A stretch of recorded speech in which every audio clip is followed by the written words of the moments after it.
It's January 22nd here in Seoul, and I'm Kim Dami. We begin with the stories making the headlines at this hour, starting with President Yoon's impeachment trial. Yoon defended himself in person at the third hearing of his impeachment trial over his martial law declaration at the Constitutional Court on Tuesday, asking the bench to consider him favorably. Investigators say they'll try to bring Yoon in for questioning by force on Wednesday. On the first day of his full day back in the Oval Office, U.S. President Donald Trump announced a $500 billion AI infrastructure investment, an initiative involving three top tech giants, OpenAI, SoftBank, and Oracle. At a UN conference on disarmament, North Korea continues to flaunt its nuclear and missile ambitions, blaming the U.S. for causing tensions on the Korean peninsula. South Korea slammed the North for aiding Russia with weapons and manpower to fight against Ukraine. President Yoon attended his own impeachment trial on Tuesday, the first time for any South Korean leader to do so. There, he appealed to the bench his long-held belief in liberal democracy. Our correspondent Oh Soo-young reports. A prosecutor turned president and now a pre-trial inmate. Yoon Suk-yeol argued against his impeachment at the Constitutional Court on Tuesday, the third hearing of his trial. The first sitting leader in the nation's history to be arrested and defend himself against impeachment, Yoon attended this trial for the first time to make a personal appeal to the 8-justice bench as a respondent. 또 특히 공직 생활을 하면서 자유민주주의라는 신념 하나를 확고히 가지고 살아온 사람입니다. 헌법재판소도 이러한 헌법 수호를 위해서 존재하는 기관인 만큼 우리 재판관님들께서 여러모로 잘 살펴주시기를 부탁드리겠습니다. During the hearing, his lawyers outlined various points that they claim substantiate Yoon's martial law, which they plan to back with witnesses and evidence.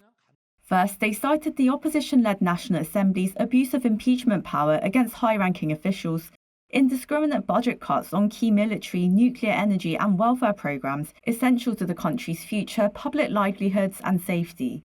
They also underscored hybrid warfare as a new type of national crisis that poses security, economic and political threats. Examples include the leak of classified military intelligence and critical technologies to China. Yoon and his team once again stressed the need to investigate suspicions of electoral fraud in the parliamentary race last year, producing photographic materials. When questioned by the judge whether he had sent a note to Finance Minister Choi Sang-mok to prepare a budget for an emergency legislative body to presumably replace the elected parliament, and whether he'd ordered military commanders to drag out lawmakers from the National Assembly to prevent them from overturning its martial law, Yoon answered he had not. He further stated he'd immediately ordered troops to withdraw from the building once the Assembly passed a motion to end the decree. Meanwhile, the Assembly side continued to argue that the president's martial law was illegal. It cited media reports, investigation records, and CCTV footage from the National Assembly and the National Election Commission to back its arguments that Yoon had planned and caused disruption to the country's constitutional institutions. The Assembly's panel criticized the president's attendance as they walked out of the hearing. Much of his narrative revolves around allegations of election fraud. It seems his intention in attending these hearings is not to influence the court's direction or to clear his name, but rather to continue fueling the propaganda that mobilizes his supporters. Some 4,200 people rallied in support of Yoon in areas surrounding the Constitutional Court on Tuesday. One participant was arrested after physically abusing a police officer. The court says its officials are operating an emergency standby system with heightened security and police protection for justices. Yoon's lawyers say the president, if possible, will attend all future hearings, which have been scheduled until February 13th. The fourth hearing will take place on Thursday, with a testimony by former Defense Minister Kim Yong-yeon as the first witness to the trial. Oh Soo-young, Arirang News. Now, following his first appearance at his impeachment trial on Tuesday, President Yoon stopped by a hospital before he returned to Seoul Detention Center. For details, we connect with our Lee Soo-jin at the detention center. Soo-jin, first off, tell us more about his hospital visit on Tuesday. Sure, so President Yoon had been widely expected to return straight away to the Seoul Detention Center after the hearing, but instead, like you said, he visited the armed hospital, Seoul Hospital, which is a military hospital located in downtown Seoul. Yoon, along with his escort vehicles, departed from the Constitution Court at 4:42 p.m. yesterday and headed towards the hospital for a routine medical checkup. The hospital visit had been approved by the head of the detention center as required by detainees. Yoon's lawyers told reporters on Tuesday that this was a checkup that his doctor had asked him to receive a month before. Yoon remained at the hospital for more than 3 hours until around 8:40 p.m. He returned here at the Seoul Detention Center a little past 9 p.m. on Tuesday, and as a result, the second attempt by the Corruption Investigation Office for high-ranking officials to question Yoon on Tuesday was unsuccessful. The CIO dispatched 6 investigators and prosecutors to the Seoul Detention Center at around 5 p.m. after the agency confirmed that the hearing had been concluded. But as Yoon did not immediately return to the facility, the CIO officials were left to wait at the detention center. And the officials eventually left around 30 minutes after Yoon arrived back at the detention center past 9 p.m. as regulations prohibit questioning detainees without their consent after 9 p.m. So Tuesday was another unproductive day for investigators. Soo-jin, then what's their plan for today on Wednesday? So the latest update is that they're planning to carry out another forced summons attempt today. But before I delve more into that, I'll kind of describe the background here today. There's not that many people here yet because it's still early morning. But you can probably hear in the background voices of his supporters through the loudspeakers. And to talk more about the forced summons attempt, because there isn't much time before the CIO has to hand Yoon over to prosecutors on the 28th, it said in a briefing just an hour ago they will attempt to once again forcibly transfer Yoon to the CIO interrogation room at the government complex in Gwacheon today.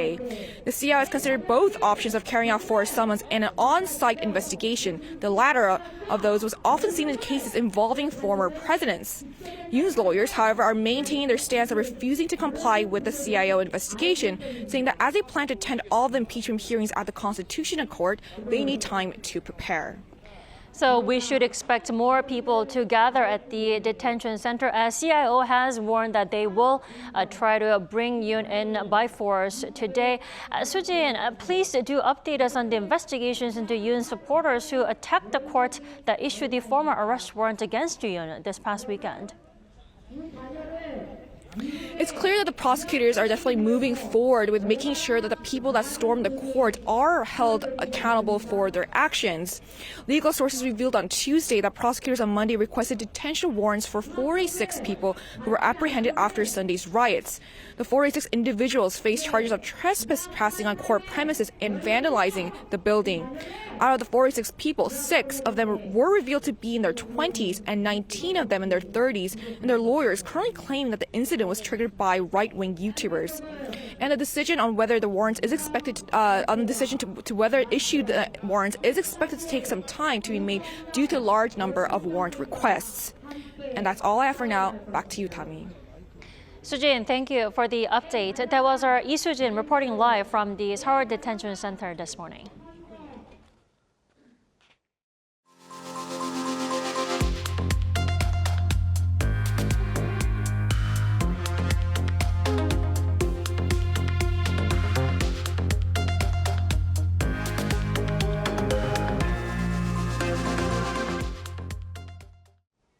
In the United States, President Donald Trump announced a historic AI investment project worth $500 billion in collaboration with tech giants. Our Park Kwon-woo has the details. Thank you. Efforts to save America are being put into action. U.S. President Donald Trump announced on Tuesday the largest AI infrastructure project in history with investment of up to $500 billion US. The massive project includes 3 companies, OpenAI, SoftBank, and Oracle, that have decided to partner on a new AI infrastructure company, Stargate. Beginning immediately, Stargate will be building the physical and virtual infrastructure to power the next generation of advancements in AI, and this will include the construction of colossal data centers, very, very massive structures. The first data center project is already under construction in Texas. Also on Tuesday, a mass deportation operation began in the U.S., according to border czar Tom Homan. He said the Immigration and Customs Enforcement Agency will primarily crack down on illegal immigrants with criminal records, but added those without such records will also be arrested if found. Homan said sanctuary cities and protected areas, including schools and places of worship, will not be exempt from arrests.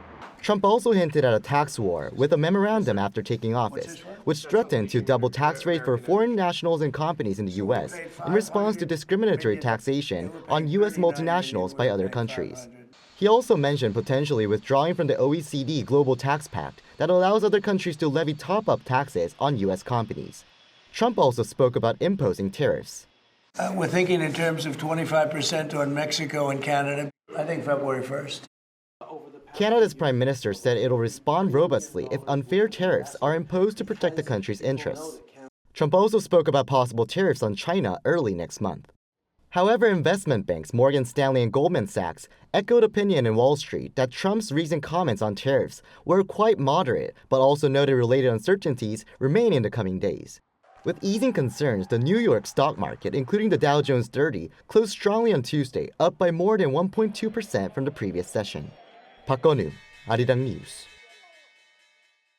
South Korea has brought up the issue of North Korea's illegal nuclear and missile provocations, as well as its troop deployment to Russia's Kursk region during a UN conference on disarmament, where the North vowed to never give up its nuclear development. Lee Seung-jae reports.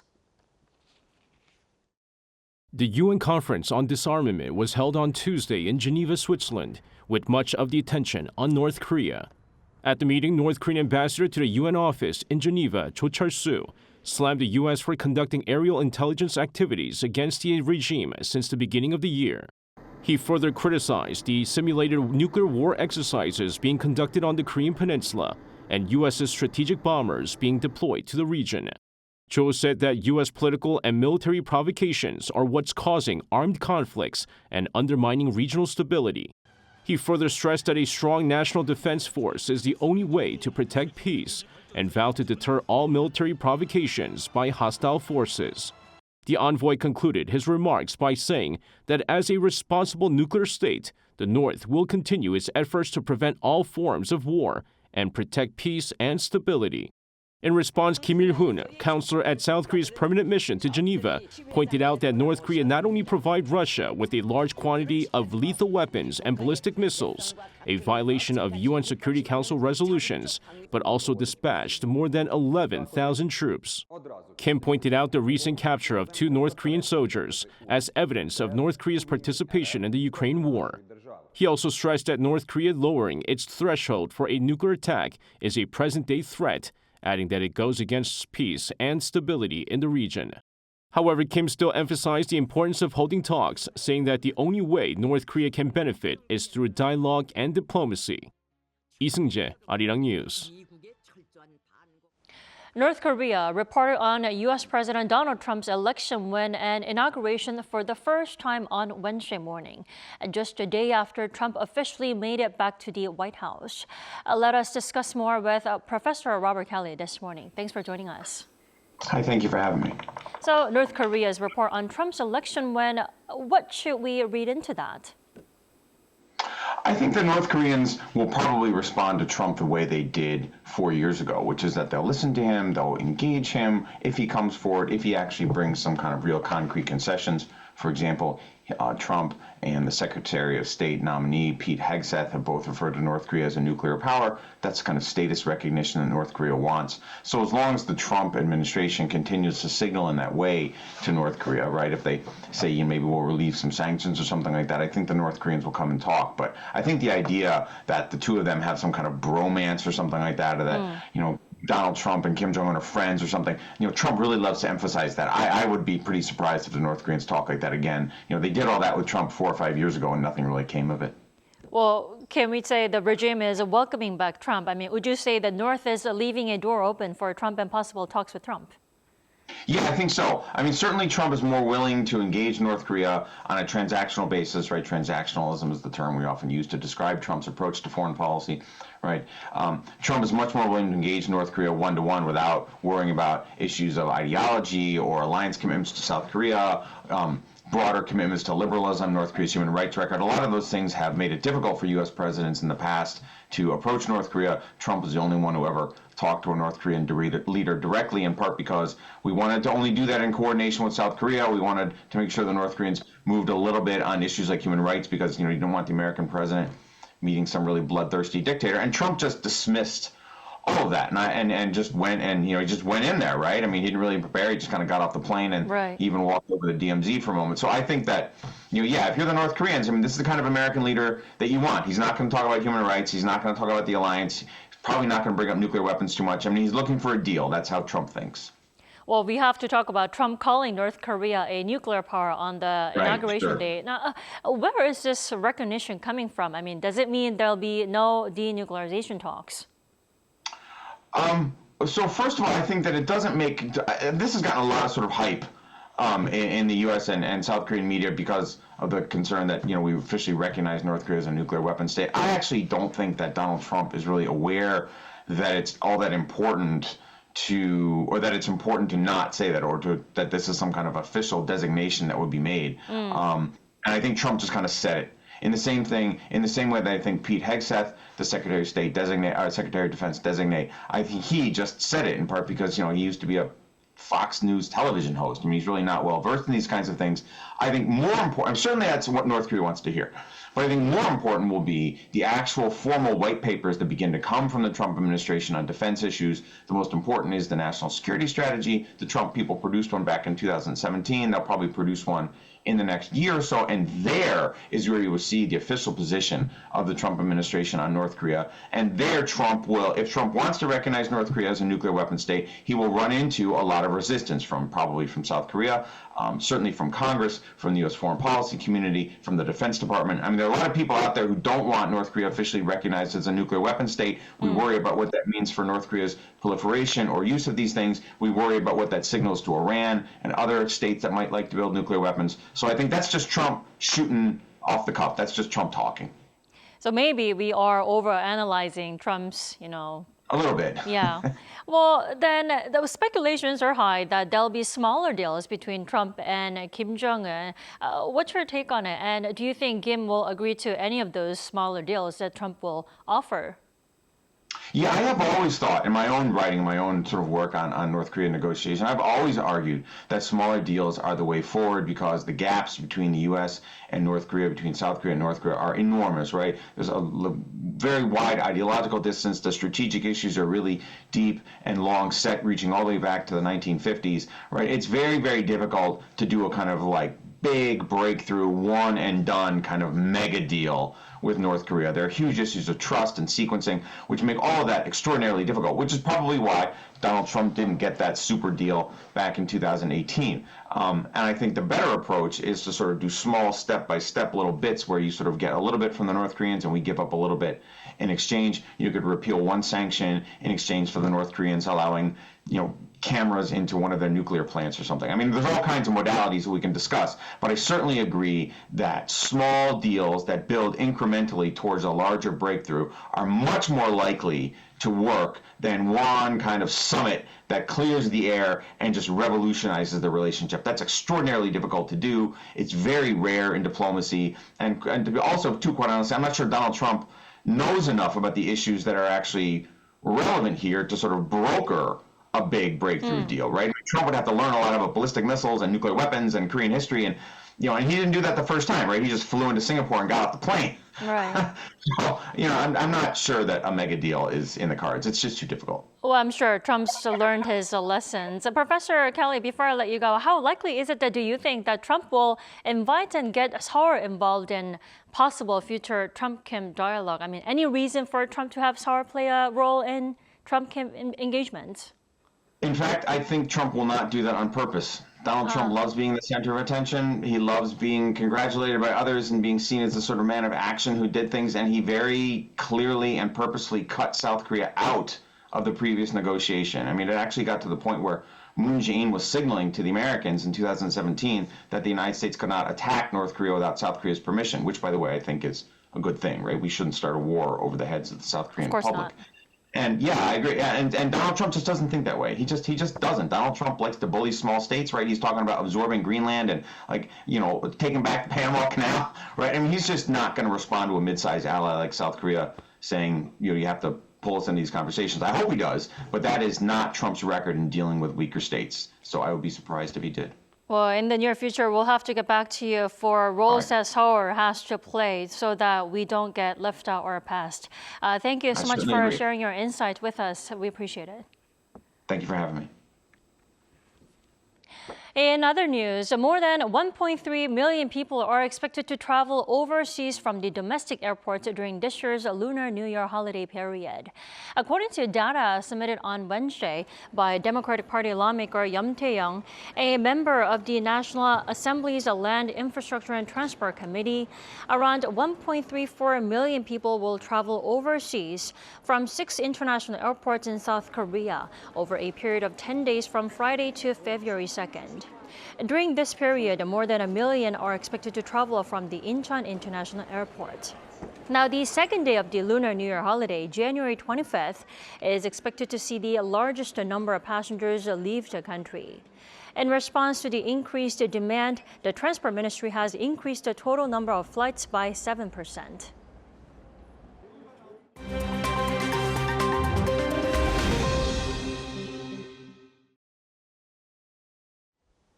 Good morning, I'm Choi Ji-hee, and this is The World Now. Starting in Turkiye, a fire at a ski resort hotel in the northwestern province of Bolu has killed at least 76 people and injured 51 others. The fire at the Turkiye ski resort reportedly started early on Tuesday, local time, on the restaurant floor of the 12-story hotel, which had 238 guests at the time. Emergency response teams were delayed due to the hotel's remote location and adverse weather conditions. The fire was eventually put out after approximately 10 hours. An investigation is underway to figure out the exact cause of the fire, and police have detained 9 people, including the hotel's owner. Turkish President Recep Tayyip Erdogan has declared Wednesday a day of mourning and vowed that those responsible will be held accountable for the tragedy. Over in Israel, the Chief of Staff of the Israel Defense Forces, General Herzi Halevi, submitted a letter of resignation on Tuesday, acknowledging his responsibility for the shortcomings during the October 7, 2023 Hamas attacks. In his resignation letter, the military chief said the IDF had failed in its mission to protect the citizens of Israel. The October 7 attacks resulted in the deaths of approximately 1,200 Israelis, mostly civilians, and the abduction of some 250 individuals. It is being described as one of the most significant security failures in Israel's history. Halevi's resignation is set to take effect on March 6th. General Yaron Finkelman, head of the IDF Southern Command, also stepped down, citing similar reasons. Now to the U.S., where the southern region was hit by a rare snowstorm on Tuesday. Heavy snowfall and icy conditions were seen in cities including Houston and New Orleans, with New Orleans expecting snowfall potentially matching a record set back in 1895. The rare weather conditions led to disruptions in air travel as well, with over 2,000 flight cancellations and 10,000 delays. Operations were also suspended at Houston's major airports. In response to the storm, several Gulf Coast states declared states of emergency, recommending residents to stay indoors and avoid travel.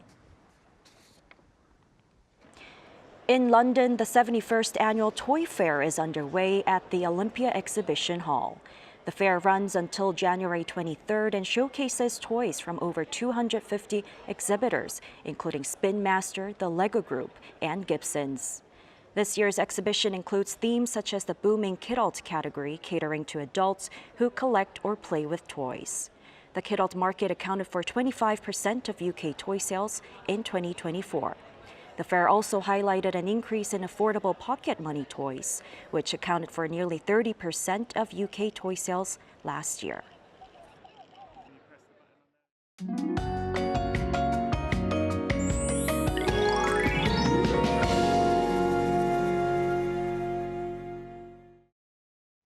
Korea is engulfed by dusty air with an ultra-fine dust advisory issued in many regions. The concentration of fine dust is 3 to 4 times higher than normal levels.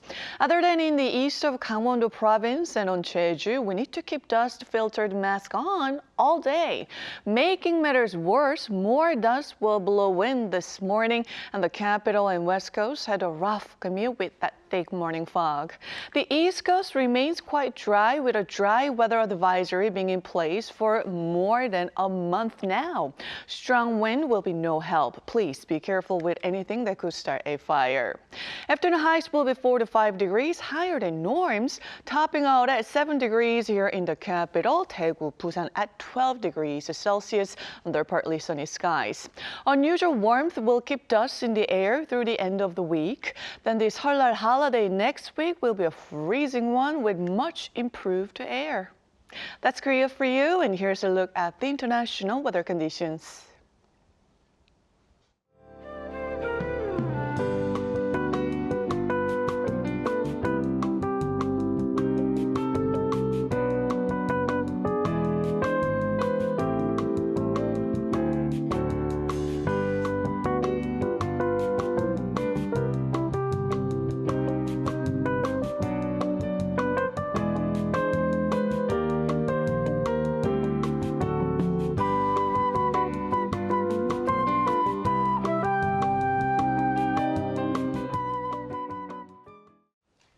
That wraps up our morning edition of Arirang News. Thanks for watching.